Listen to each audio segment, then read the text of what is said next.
भगवान श्री कृष्ण को नमस्कार करते हुए आप सभी का अनंत अकेडमी ऑफ मैथमेटिक्स गुरुग्राम में स्वागत है। देखिए बाइनोमियल का ये क्वेश्चन है जेईई मेन 2016 का।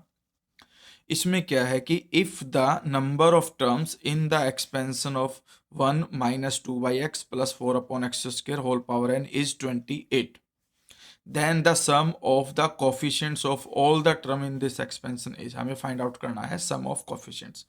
तो सबसे पहले तो आपको n की वैल्यू निकालनी पड़ेगी। अब n की वैल्यू निकालने के लिए आपको एक फॉर्मूला समझना पड़ेगा कि भाई अगर आपके पास x1 plus x2 plus x3 and so on करके टोटल r टर्म्स है और उसकी पावर n है, तो नंबर ऑफ टर्म यानी कि NOT यानी कि नंबर ऑफ टर्म जो है इस एक्सपेंशन के अंदर उसका फॉर्मूला होगा n plus r minus 1 c r minus 1।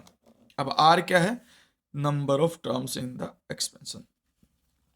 अब इसके अंदर कितनी है? 1 2 3। तो हमारे पास इस फॉर्मूले के अकॉर्डिंग क्या बनेगा? n प्लस 3, r की वैल्यू 3 आ गई, माइनस 1 किया, c r minus 1 which is equal to 28। ठीक है, अब ये फर्दर एम्प्लॉय करके आपके पास हो गया n plus 2 c2 is equal to 28।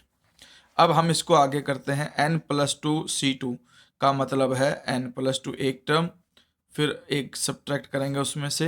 अब C2 था तो इसलिए डिवाइडेड बाय 2 फैक्टोरियल यानी कि 2 इंटू 1 इज इक्वल टू 28।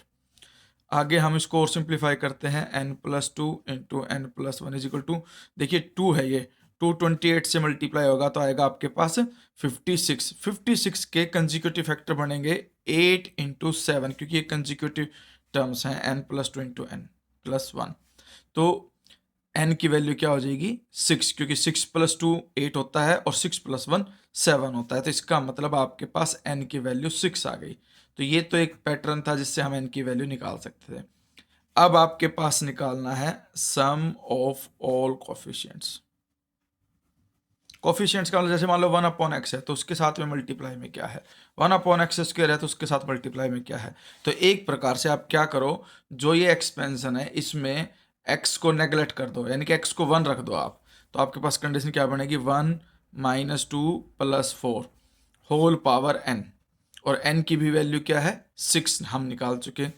तो 1 प्लस 4 5 5 माइनस 2 3, 3 की पावर n यानी कि 6, और 3 की पावर 6 को जब हम सोल्व करेंगे तो वो 729। तो ये आपका आंसर होगा। ठीक है।